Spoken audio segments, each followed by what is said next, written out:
बिस्मिल्लाहिर्रहमानिर्रहीम। अस्सलामुअलैकुम दोस्तों, उम्मीद करता हूं कि आप सब लोग खैरियत से होंगे। दोस्तों, कतर की जानिब से खुशखबरी आई है वर्क वीज़ों के हवाले से, तो वीडियो को एंड तक देखिए। नए हैं टीच वीज़ा चैनल के ऊपर तो प्लीज़ इसे सब्सक्राइब कीजिए। लास्ट ईयर जो गुजरा है 2020 का, कोरोना वायरस की वजह से तकरीबन दुनिया के तमाम कंट्री ने अपने तमाम कैटेगरी के वीज़े बंद कर दिए थे, जिसमें कतर भी एक कंट्री था जिसने अपने तमाम वर्क वीज़े, तमाम विजिट वीज़े और तमाम और वीज़े जो कतर जारी करता है, तमाम के ऊपर पाबंदी आयद कर दी थी कोरोना वायरस की वजह से। अब जब कोरोना वायरस काफ़ी हद तक कम हो चुका है, काफ़ी ज़्यादा कंट्री में उसकी वैक्सीनेशन का काम भी शुरू हो चुका है, तो उसके बाद अब कतर ने ऐलान किया है अपने वर्क वीज़ों का।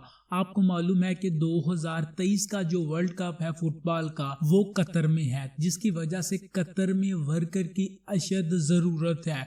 और ज़्यादातर इस वक्त जो वर्कर कतर में काम कर रहे हैं वो इंडिया से हैं। ज़्यादातर जो लेबर तबका है वो इंडिया से है। और अब कहा यह जा रहा है कि कोरोना वायरस के बाद 2021 में इंशाल्लाह ताला कतर जो है वो अपने ज़्यादातर जो वीज़े हैं वो पाकिस्तानियों को देगा। पाकिस्तानी इस वीज़े को लेकर कतर में जाकर आसानी से लेबर तबके में और जो जितना भी और कैटेगरी के वीज़े हैं उनमें अप्लाई करके जाकर काम कर सकेंगे। अभी तक कतर की गवर्नमेंट ने ये नहीं बताया कि वर्क वीज़े कब से हम स्टार्ट करेंगे, लेकिन ये ज़रूर उन्होंने कहा है कि जल्दी से जल्दी हम जो वर्क परमिट है उनको इशू करेंगे, क्योंकि यहाँ पर वर्कर की अशद ज़रूरत है। आपको मालूम है कि काम पहले ही बहुत ही ज़्यादा पेंडिंग में है, क्योंकि 2023 का जो फुटबॉल का वर्ल्ड कप है उसको कतर ने होस्ट करना है। फुटबॉल के ग्राउंड की तमीर के लिए बहुत ही अशद वर्कर की ज़रूरत है और ज़्यादातर जो वर्कर्स हैं इंशाल्लाह ताला वो पाकिस्तान से जाएंगे।